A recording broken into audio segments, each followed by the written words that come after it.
I've been building my own kingdom for everyone to see. It exists to keep me safe from harm, and it's intact to glorify me. Nobody helped me build this up. It was me and me alone. I've appointed myself as the king, and I've given myself the throne. But it turns out I'm no ruler, and I have no control. So I have decided to destroy it all.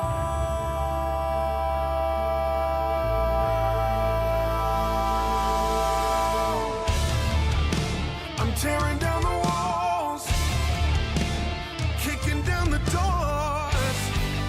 Everything inside this kingdom is yours. 'Cause what I've made is worthless, and it cannot stand. Come and breathe some life into my empty, cold, dead ends. Down with the fickle king, away with this fantasy. You are the one I need. Death to the kingdom of me. Death to the kingdom of me.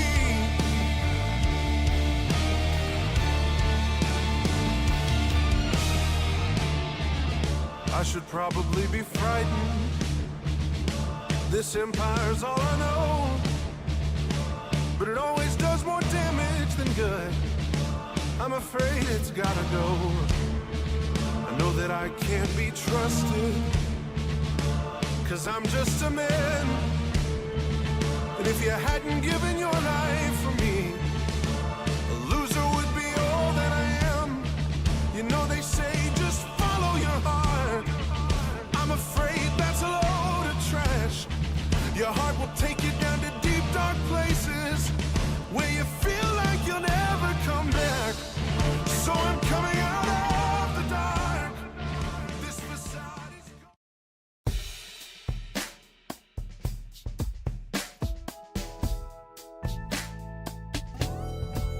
I woke up feeling like it was time to tighten up. Yeah, I woke up feeling like it might be a good day. Turn the song off. Why am I frozen on the video? I'm just gonna go ahead and tell you right now, guys. I was. Ooh, you're about to hear me rant about something that's not the Titans. Why am I froze again? Why am I froze again? Thank you. You're about to hear me rant about something that is not the Tennessee Titans. I have been trying desperately to go live at noon like I do every week. I have been sitting here for the last 30 minutes trying to go live. And I have to come on here, and now, of all times, my football team's 3-9. I'm in a perpetual state of frustration. Now I get on here to go live, and the program doesn't want to work. I don't even know if it's going to make it through this live stream. I don't even know. If you're watching it on YouTube, I hope it works. Somebody in the chat, please let me know if the live stream is working. Somebody in the chat, please let me know. Can you see me? Can you hear me? Is everything okay?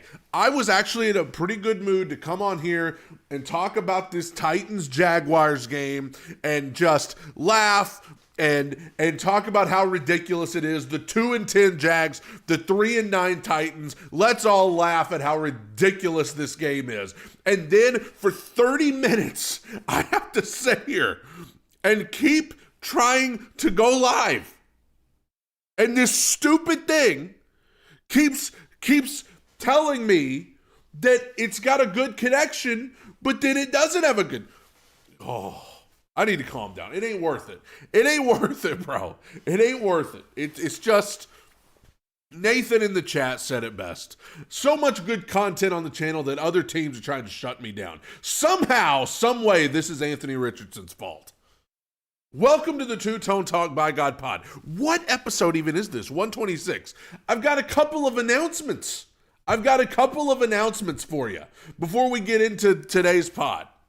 First of all, I have started a Reddit page for Two Tone Talk. I am putting the link to that in the chat right now. Every week on the channel, I go in and I check out Reddit posts on the Tennessee Titans Reddit page and give my thoughts on what the fans are saying. So I thought it might be neat to make one for Two Tone Talk, where everybody can post their questions, their comments, their memes, whatever they're thinking about the Tennessee Titans. They could put it there in that Reddit page, and I will pick some to read every week on the channel. Not on the podcast, but I do a video every week, usually on Thursdays, about the Titans Reddit page. So now I've started one for Two Tone Talk. I put the link to it in the chat if you're watching on YouTube. You can go on there and you can submit questions, comments, memes, whatever, and we'll check them out every Thursday on the channel. Also, another announcement for you. Next week, in addition to the regular Monday episode where we will recap whatever happens with the Titans and the Jaguars, on Sunday, also, we will have a bonus Tuesday episode, if the freaking program will work. We will have a bonus Tuesday episode because Tyler Rowland from the Locked On Titans podcast will be joining us here on Two Tone Talk to talk all things Titans, to talk all things Levis, all things Callahan, all things the connection's off again. Connection's off again, guys. The connection has crashed. The connection has crashed. I am typing in the chat right now. I am going to lose it. I am going to lose my mind if this connection fails. So that if the connection gets lost, you will know in the chat that I am losing my mind. You won't have to wonder if I freeze up. You won't have to wonder what's going on with Brad at Two Tone Talk. You're not going to have to wonder. I'm going to be having a mental breakdown. They're going to have to put me in an asylum, okay? All right. To regroup, go check out the Two Tone Talk Reddit page. And secondly, Tuesday, we will have a bonus episode with Tyler Rowland of the Locked On Titans podcast. He will be joining us, like I said, to talk about the Titans, past, present, future. Callahan, Levis, you name it. Tyler Rowland, Tuesday. Don't miss it. Be here. Check it out. If you can't be here, watch it back later. Let's talk about the Titans and the Jags. Who cares? Other than us, who cares? Listen, this is a game where a 2-10 Jacksonville team is playing a 3-9 Titans team. A team who has already been eliminated from playoff contention, playing a team who is on the precipice of being eliminated from playoff contention. If you are not living in Nashville, Tennessee, or Jacksonville, Florida, you do not care about this game. Unless you are a Raiders fan, unless you are a Browns fan, unless you are a fan of a team who is also terrible and at the top of the draft, I don't know why you would care. This actually is an important game if you're thinking about April. This actually is an important game if you're thinking about draft position, because the Titans and the Jaguars have to play twice over this next month. So maybe those outcomes will go a long way in determining what draft order. Luke in the chat, that's a good segue. Luke says, I want to lose. What good does it do to win? Well, I will just offer a counterpoint of view to Luke. I understand the Titans, yes, they're still technically alive, but they're not. I mean, come on. Let's be realistic. They're not making a run to the playoffs. So I understand the impulse to say what good does it do us to win this or any games? But I will just say this. Something's in my mouth. Never mind. What good does it do to win? Well, I will just say, if anybody wants to win this game, it's Brian Callahan. I understand. This has been a bad season. We're not good. But if you want to feel remotely good about Brian Callahan going into next year, because he will be the head coach going into next season, if you want to feel good about Will Levis, if you want to feel good about the direction of this organization, I can't imagine that it would help to lose to the worst team in the NFL, the Jacksonville Jaguars, with Mac Jones leading them into this game. Okay, I understand. In terms of, going to the playoffs, that's long since passed. But this is a big game for Brian Callahan, because if you want to keep trust, because I'm just telling you, if you lose to this Jaguars team led by Mac Jones at home, you are now talking about players no longer believing in your vision. You are now talking about players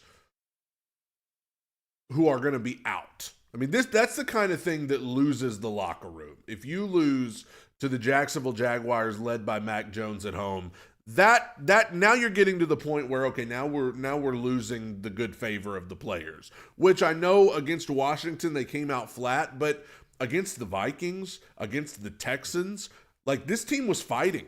This team was fighting for Brian Callahan. So you don't want to go into next year, because a lot of these guys are going to be on the team next year. I think losing to the Jaguars does a lot more harm than good. Yes, if you lose to Jacksonville on Sunday, yeah, you move up in the draft. But at what cost?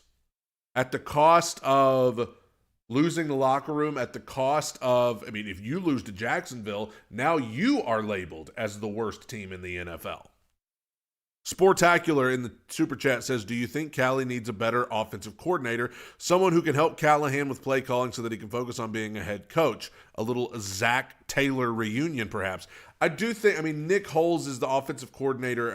I forget he's even there half the time. I don't know what he does, but I forget that he's even a part of this organization. I view Brian Callahan as the offensive coordinator.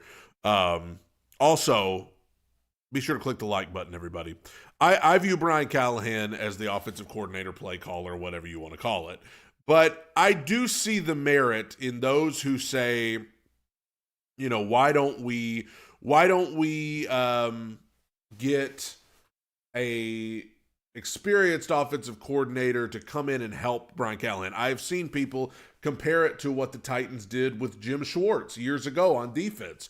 Jim Schwartz came in and he helped Shane Bowen turn this defense into something that was pretty good. So some people are saying, why can't we do that on offense next year? That's fine. But I think my concern with Callahan is I don't worry as much about him as an offensive coordinator as I do him as a head coach. I fear that there's like a wall up a little bit between him and, I think the players like him. I don't think the players mind playing for him, but I worry, like, what kind of culture are we creating under Brian Callahan? Because it feels like right now we have no culture. We have no life. We have no personality at all. So I worry about that side of Brian Callahan, the head coach side, not as much the offensive coordinator or play caller. I worry more so about the head coach who has to get the best out of these guys. I worry about that a little more than I do just the play calling. But, I did a video yesterday about 5 things about Brian Callahan that discourage me. Later today, I plan on doing 5 things about Brian Callahan that encourage me. And so you can check that out later. But I think I worry more so about his head coaching than his play calling. But anyway, in terms of winning this game, Kelly Perry in the chat says, I'm a Panthers fan, and I feel you. Losing sucks. But for the long term, it's better for your team, especially if you see improvements. Look at the Lions in 2021. They were 3-11-1, but there was improvement. Yes, I get what Kelly is saying. You can lose and still see improvement. If you lose, but Will Levis throws for 400 yards and 5 touchdowns, you're probably going to walk away feeling okay. If you lose, but Tyjae Spears has 300 yards rushing, you're going to feel good about it to a degree. My issue with this game against Jacksonville is that I don't see how, like, if you're going to lose to the Jaguars led by Mac Jones, that probably means that everyone played terrible. Like, if Will Levis plays well on Sunday, I don't understand how the Titans lose this game. Like, if Will Levis puts together a performance like he did against Houston or even Minnesota or Washington, the Titans should win this game. So, they're against Jacksonville in particular, I don't see a way that you lose this game and walk away feeling good about anything. You know what I'm saying? I don't see how you lose this game and walk away. I mean, Washington, okay, you lose to Washington, you can walk away and say, hey, right now they're way better than us.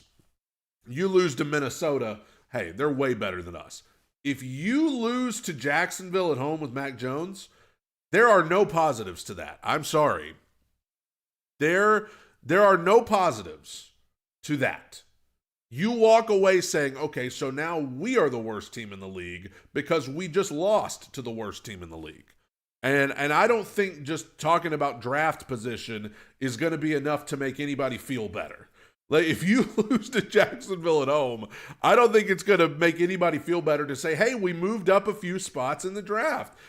If you lose to Jacksonville at home, you got much more problems than just a first-round draft pick, okay? So, I mean, to me, I know some people in the chat are going to disagree. I think there's more merit, like there's more to gain from winning this game than losing. I really think if you go out and you put together a good performance and you beat the Jaguars in this toilet bowl of a game on Sunday, I think it can lift some spirits. Now you can feel at least a little better about Callahan, better about Levis, better about the future, because we did what we were supposed to do. We beat the team in our division that's supposed to be worse than us with their backup quarterback. But if you lose, how do you come back from that? How do you come back and say, well, I still feel good about Callahan. I still feel good about Levis. You lost to Jacksonville at home, you don't feel good about anything. You don't feel good about anything. There are only a small handful of teams in this league that are worse than the Tennessee Titans, and the Jaguars are supposed to be one of them. I agree with Stevie in the chat who said, you need to just kill them. If you kill the Jaguars on Sunday, if you beat them by a good bit, then at least you can walk away and say, hey, all right. So we're not at the total bottom. We're not at the complete bottom of the league. And that may not seem like much, but it's a step in the right direction, folks. It's a step in the right direction. And on that note, talking about how there's not many teams worse than us in the league, let's do a little 32-1 power rankings. Last week I did these with my wife. My wife was a part of the 32-1 power rankings. So you can go check. She did her rankings and then I did mine. It was great. This week we are back. Checking out 32-1 from the bottom to the top. Bottom three, like I said, the worst team in the league to me is the Jacksonville Jaguars. I think the Jaguars, look, they're most likely, I was on, or I'm going to be on, we've already recorded the segment, I don't know if it's aired yet, on 1010XL radio in Jacksonville. I'm on this week with my buddy Ryan Hacker Green, who hosts that show. He always has me on when Tennessee plays Jacksonville. And he is of the belief that the Jags are going to fire Doug Peterson. They might fire Trent Baalke, their GM. They might clean house, okay, with the coaching staff. So that's how bad they are. The Jaguars are just waiting around to get the all clear to fire Doug Peterson, okay? The Jaguars are terrible. They are the worst team in the league. And if you're the Titans, I think that's why you cannot lose this game. If you lose this game, that's a new low. You just lost to the worst of the worst. I think the Jaguars are the worst team in the league. Continuing on with the bottom three at 31, I went with the Giants. The Giants are absolutely atrocious. New quarterback coming to town at some point in the offseason, whether they draft them, free agent, whatever. But the the Giants, Giants, Jags, whatever, they're both interchangeable. They're both terrible. And then at 30, I went with the Las Vegas Raiders. You can watch the Raiders and tell. I mean, they did almost beat the Chiefs last Friday, but the Raiders are awful. These three right here. And I'll talk about that in a second. Let's get into the 20s. 29 Jets, arguably the most disappointing team in the league this year, considering their expectations. The Jets are embarrassing.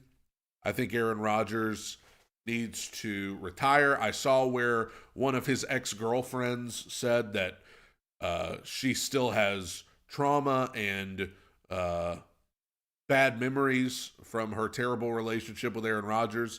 And as you know, I feel terrible for her. And I said, you know what? I feel like the Jets are going to feel the same way. I feel like the Jets are going to feel the same way about him. And I never really thought about how Aaron Rodgers and Brett Favre, the career, like the similarities, both of them legends for the Packers. Then they go to the Jets and they're awful. Man, Jets, what a bad year for them. Number 28, the Patriots. Everything I could say about them I've already said. Same way with most of these teams. The Patriots are just, they got to improve their roster in the offseason. 27, the good guys, the Tennessee Titans. I mean, like I said, there is a handful of teams in this league that are worse than the Titans. Turns out there are 5 teams worse than the Titans, in my opinion, in the league, and they're playing one of them on Sunday. Number 26, the Browns. Like I said, Monday night, the Browns got the full Jameis Winston experience. When it's high, it's really high, and when it's low, it's painfully low.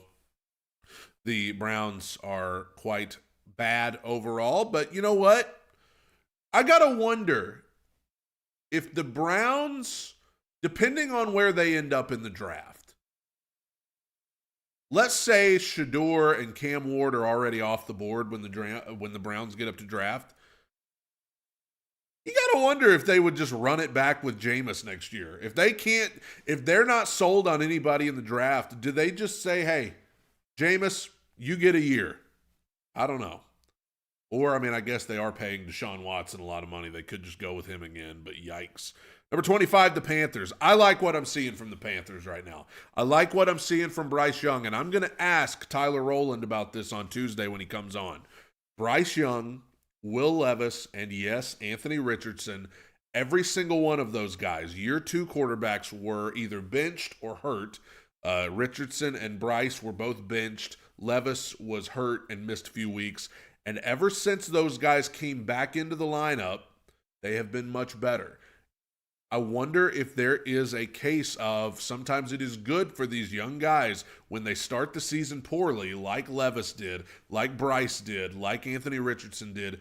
Is it good for them to take a few weeks to just chill, hit the reset button and come back in? I think we're seeing evidence of that. Bryce Young, I think, is playing well enough that they need to just go with him next year. He was your first-round draft pick, number 1 draft pick that you gave up so much to get. You owe it to him and you owe it to yourselves to try with him again. Number 24, the Saints. Saints are they're just all right. I don't think, the Saints, I'm afraid the Saints are in for a rough few years because they just are not in a good place cap-wise, draft-wise, just not good. 23, the Bears. The last time we saw the Bears was when the Bears were watching the clock run out. They have fired their head coach. Just an organization in complete disarray. That's what the Bears are. Number 22, the 49ers. Another nominee for most disappointing team in the league this year when you consider their expectations. People thought the 49ers were going to be Super Bowl contenders, and boy, they are just awful. They are absolutely awful, and I think a lot of those guys who were big contributors for them, I mean, look, they're getting older. Deebo Samuel, Christian McCaffrey, George Kittle, these guys are getting older, and there's about to have to be a changing of the guard for the 49ers. And then at number 21, I went with the Dallas Cowboys.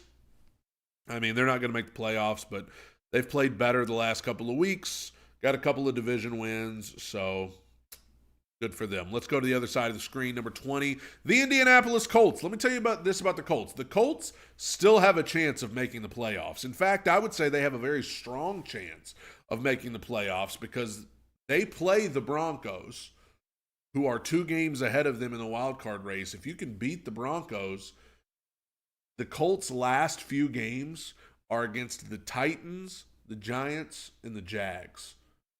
That's 3 of the worst teams in the league. The Colts have a chance. And meanwhile, the Broncos have a tougher schedule. I hate to say it, but the Colts have a legitimate chance to make the playoffs. Number 19, the Bengals, another nominee for most disappointing team in the league, considering expectations. They were supposed to be Super Bowl contenders as well.